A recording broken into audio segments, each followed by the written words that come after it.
أهلا بكم مشاهدينا الكرام. الدول السبع تصدر بيانا بشأن اليمن وتتحدث بأن على الأطراف اليمنية الانخراط في محادثات سلام، وبأن تصرفات الحوثيين لن تذهب هدرا وستكون هناك مساءلة.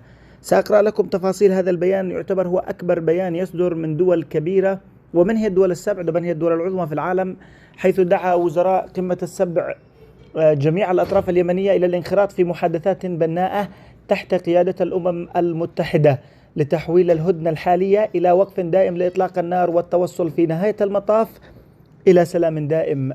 وقال وزراء الدول السبع الكبرى في بيان صدر في ختام اجتماع استمر 3 أيام في فال غرب شمال ألمانيا بأنهم يدعو جميع الأطراف باليمن إلى احترام الهدنة وتنفيذ إجراءات بناء الثقة لصالح الشعب اليمني والانخراط بشكل بناء في محادثات لفتح طريق تعز الحوبان. ورحب الوزراء في اليمن التي استمرت بالهدنة التي استمرت شهرين وتدابير بناء الثقة المرتبط بها، بما في ذلك استيراد الوقود عبر موانئ الحديدة وافتتاح مطار صنعاء وبوساطة المبعوث الخاص للأمين العام للأمم المتحدة هانس، وأيضا الانتهاكات الحوثي لحقوق الإنسان. كذلك دعا البيان إلى المساءلة عن الانتهاكات وتجاوزات الحوثيين لحقوق الإنسان والقانون